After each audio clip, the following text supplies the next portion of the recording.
Hello everybody, welcome to the channel. My name is James. I'm so glad you're here. I gotta say good morning because on my end right now it's about 6:05 a.m. in the morning, and I came across this article right here. Just imagine you're going to another country to study. You're going to France maybe, or you're going to Belgium, or maybe you're going to Germany to study. Just like most people that come to the United States to study, right? And your government is sponsoring you to go to another country to study, to obtain the knowledge and come back to the country and help the country and your family as well too. And while you are abroad, while you in another country, the government call you and say, hey, we won't be able to pay for your sponsorship. Or we have not paid for your sponsorship yet and you are facing eviction. What will you do? You're in another country. You don't know no one there. You're dependent on the government to sponsor you.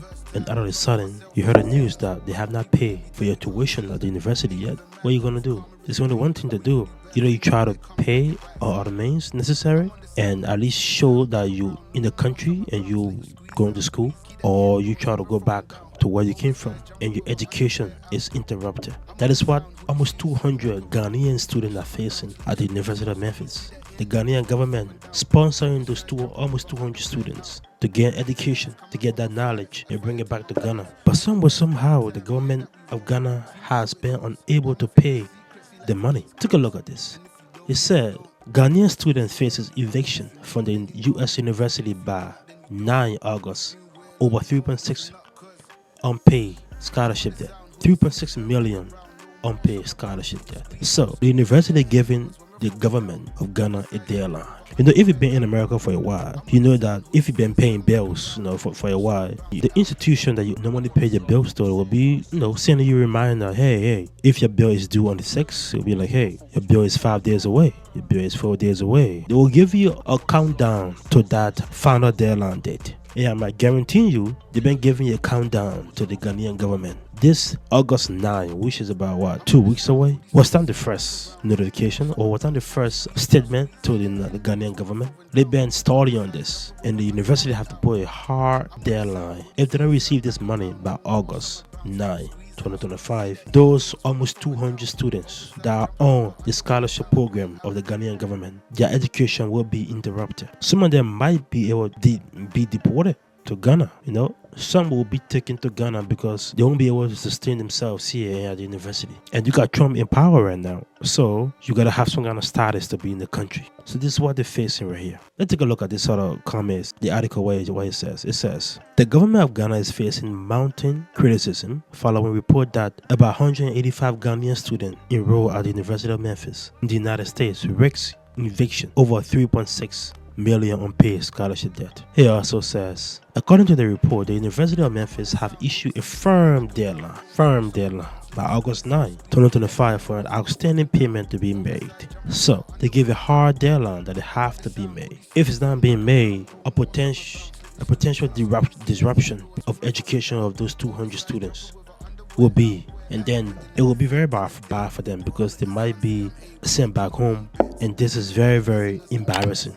Not just for the students, but for the Ghanaian government as well. You told the students that we'll be able to pay for the education. And I'm sure the Ghanaian government can pay, but the deadline is coming. And these students need to stay on the campus if to continue their education. As a software engineering student myself, your education being interrupted is huge. In America here, either you get some kind of scholarship to pay for your education, or you get some kind of financial aid to pay for your education. Some part of the financial aid you got to pay back. Some you don't have to pay back. So the part you don't have to pay back, good. In America, most times, people just take out loans. You have to pay back those loans. Sometimes people store their education because they don't have the means. Most companies here in the United States, big companies, they offer tuition reimbursement or tuition payment.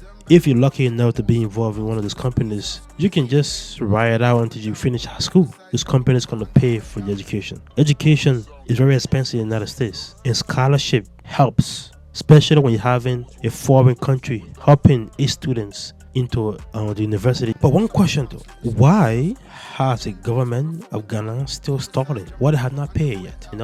It's a whole country. Why they have not paid yet? So there's a teacher a professor at the University of Memphis. His name is Dr. Bill Hargrave. He stated that the potential issue that causing these unpaid debt come from the timing of the government. He suggested that Political tension in Ghana following the December 2024 general election may have impacted the distribution of funds earmarked for foreign scholarship. He added, I think there was a regained change in Ghana and that affected the budget, but we are hopeful to get correct because we love to keep those students on campus. So it's because government is not functioning pretty well right now. Things are being changed. Until things stabilize, it will pretty much affect those students. But the deadline is approaching. August 9 is about 2 weeks away. So they have to get this done. Have to get this going. Can you imagine those 200 students going back home because the government cannot pay $3.6 million to get them educated? Can you imagine? Just imagine. You got 200 students going back home because the Ghanaian government could not pay for their education. Could not pay because it's not in the budget. And early morning, everybody packing their bags. Hey, we gotta go back home because the government cannot pay for the school fees or they are able to pay for that school fee. So everybody pack their bags and go home. That would be very embarrassing. Not just for the Ghanaian government, but for Africa as well, because to be honest, only even Liberia will be able to pay for that. My country, Liberia, will be able to pay for the scholarship. But anyway, I'm just talking. But I'm pretty sure they'll be able to pay. It's just tension in government right now. And I'm pretty sure that the government will not let $3.6 million ruin everything. So if you like the channel, subscribe to the channel.